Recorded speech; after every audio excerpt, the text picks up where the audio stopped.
Pan Parag గాని సినిమాలకు Oscar ఇచ్చే బదులు ఈ గేమ్ చేంజర్ సినిమాకి ఆస్కార్ ఇవ్వాలన్నా. అసలు రామ్ చరణ్ యాక్టింగ్ ఉంటుంది, అసలు మెలోడీ యాక్టింగ్ అసలు. అన్న గేమ్ చేంజర్ మూవీ ఎలా ఉందన్న? అన్న గేమ్ చేంజర్ మూవీ మాత్రం ఇప్పుడే చూస్తున్నా.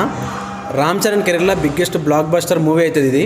అసలు శంకర్ డైరెక్షన్ మాత్రం అసలు ఒక రేంజ్లో ఉంది. మీరు స్టోరీని అసలు ఎక్స్పెక్ట్ చేయలేరు, అంత బాగుంది సినిమా మాత్రం. హీరోయిన్ ఖైరాద్వాని అసలు ఒక రేంజ్లో పర్ఫార్మెన్స్ చేసింది.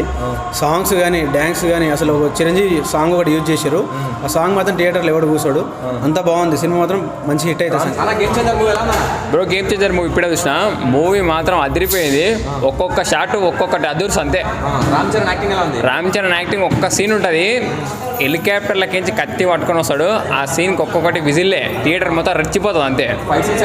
ఫైట్ సీన్స్ ఒక్కొక్కటి మాత్రం ఘోరం. ఎగ్జే సూర్యునికి కాలు పట్టి తంతాడు, ఆ సీన్ మాత్రం హైలైట్ ఉంటుంది. సాంగ్స్ మాత్రం హైలైట్. అసలు నాన్న ఐరాన్ సాంగ్ వచ్చినప్పుడు ఏంద్ర తలకైనా అనుకున్నాం, కానీ అసలు ఆ గ్రాఫిక్స్ ఉంటాయి అసలు ఆదిపురుషు మించిపోయినాయి గ్రాఫిక్స్.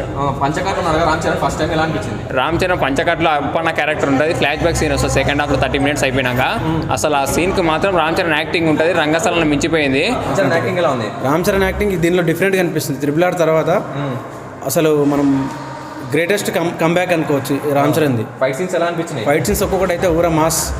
అసలు హెలికాప్టర్ ఫైట్ ఉంది కదా, ఎలా అనిపించింది? అది ఇంకా అసలు థియేటర్లో అసలు ఇంకా పూనకాలే ఒక్కొక్కరికి. ఆ కత్తి పట్టుకొని అసలు దానిలో హెలికాప్టర్ నుంచి దిగుతుంటే లుంగి కట్టుకొని అసలు ఇక ఎక్స్పెక్ట్ చేయలేము, చెప్పలేము. ఎస్జే సూర్య యాక్టింగ్ అసలు డైలాగ్స్ సార్కి సార్ రాకి రా అనేది ఒక డైలాగ్ ఉంటుంది, అది మాత్రం పీక్స్ అసలు. సాంగ్స్ అన్నీ బాగున్నాయి. రామచ్చ సాంగ్ అయితే మన రామ్ చరణ్ ఊర మా స్టెప్ లేచిండు, బాగుంది. వీడియో మీకు నచ్చినట్టయితే లైక్ చేయండి, షేర్ చేయండి. అలాగే ఇలాంటి మరెన్నో టాలీవుడ్ అప్డేట్స్ కోసం మా ఛానల్ని సబ్స్క్రైబ్ చేసుకోండి.